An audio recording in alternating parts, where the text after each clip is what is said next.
In this video, I'm going to tell you why I'm voting Trump and why I'm a conservative.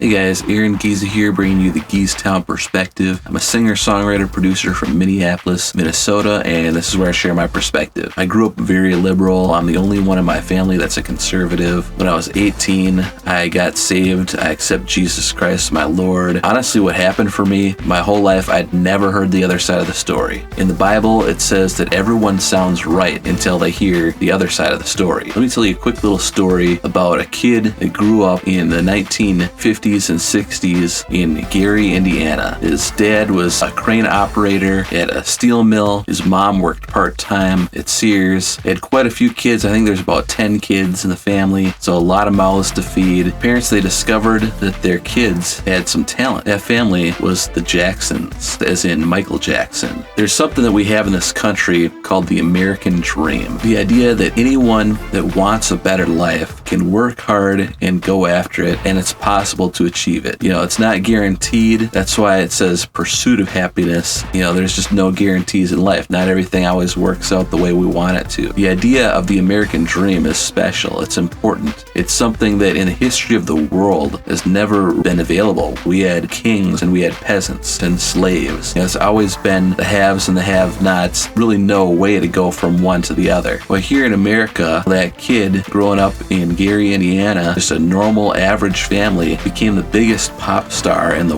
world. All right, he didn't do that because he was born into a rich family. That didn't happen because he got lucky and won the lottery. I don't think that happened because he was crooked either. It happened because he had talent. He worked hard. His dad worked him hard, and he created something special. He created art that people appreciate. He contributed to society in a way that everyone loved. So that's what the American dream is. It's the idea that if you want a better life and you work hard, have at it. You can go for it, and there's nothing there to stop you. Now, in our society today, that American dream has been under attack for quite a while. The American dream isn't something that's taught in our schools anymore. The American dream that our society is teaching right now is be a middle-class family, just be average. And that's fine. You know, there's nothing wrong with that if that makes you happy. But the idea of someone in a poor family and that person can go from that to the biggest pop star in the world, that's really the American dream. But looking at our history, that American dream isn't unique to Michael Jackson. I'm just using that example because I'm a musician and I'm an admirer of his. But there are many other examples of people that have started businesses, people that are musicians, people that are actors, whatever it is that they want to do. Maybe it's science, maybe it's creating a great product, the iPhone. Sadly, a lot of the people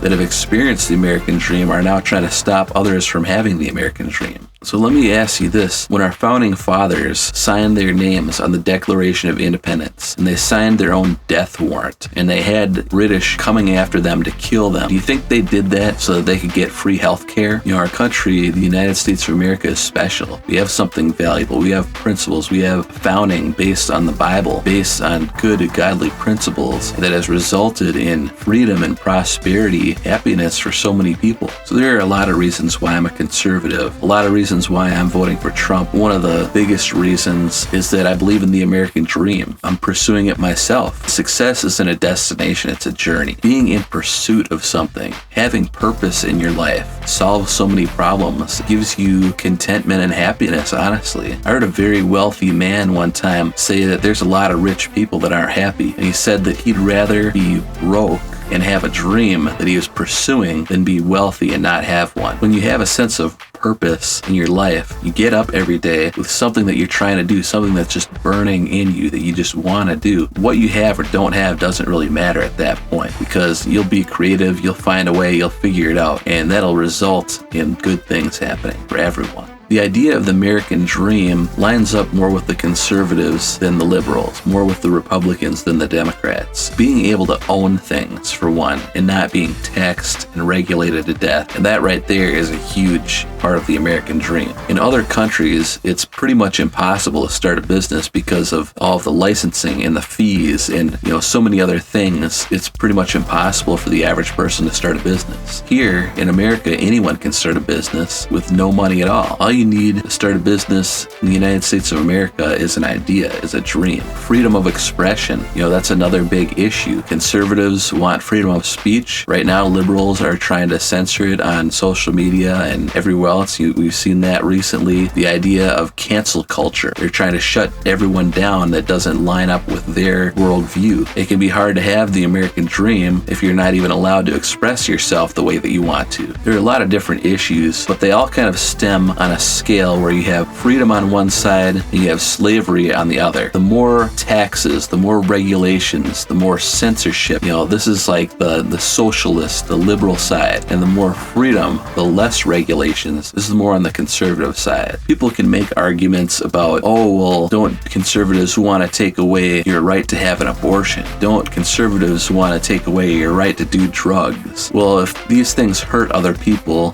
for example, killing unborn babies, you're taking away someone's rights. You're taking away someone's right to be born. And when it comes to drugs, there's a lot of arguments that can be made. What it comes down to for me on the drugs issue is that drugs do more harm than good. Drugs create more problems. People getting killed because they're driving while under the influence. Drugs destroy lives. Addictions, yes, conservatives are protecting freedom because they're protecting the freedom of the person that's being hurt by that drug or that abortion. And it's really interesting that you have two sides and it seems like they're almost the exact opposite on every issue. As a Christian, if you actually read the Bible and start looking into some of these things and stop listening to what's on the TV and what scandals going on and all the mudslinging going on, and you just look at the principles, you'll start seeing that one party seems to line up a lot more with biblical principles than the other party, and that's the conservative party, if you didn't figure that out yet. So guys, I recommend you do your own research. The Bible says that everyone sounds right until you hear the other side of the story. Hear both sides of the story from sources that represent those sides. There's so much fake media out there today that it's ridiculous. You really have to look hard and think big to get the big picture. For me, it just comes down to my core principles as a Christian and as someone that wants to pursue the American dream.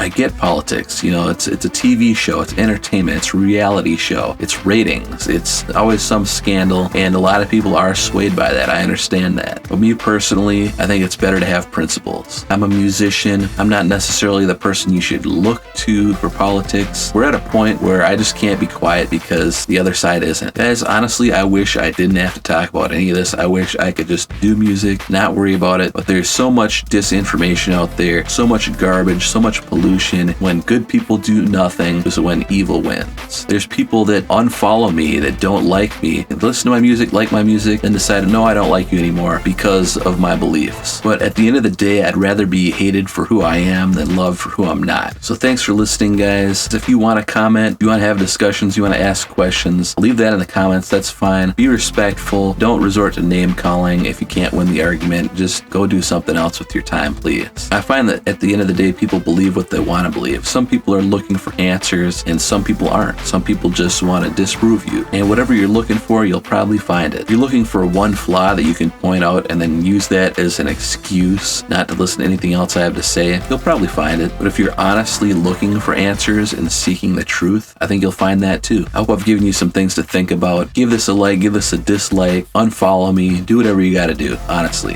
If I had said something that resonated with you and you think there's other people that need to hear this, please share it. Get out there, vote Republican, vote for Trump. If you're voting for Biden, then don't vote. So many people just say go vote, but I don't care. I'm going to tell you to vote for Trump. All right, see you guys in the next video.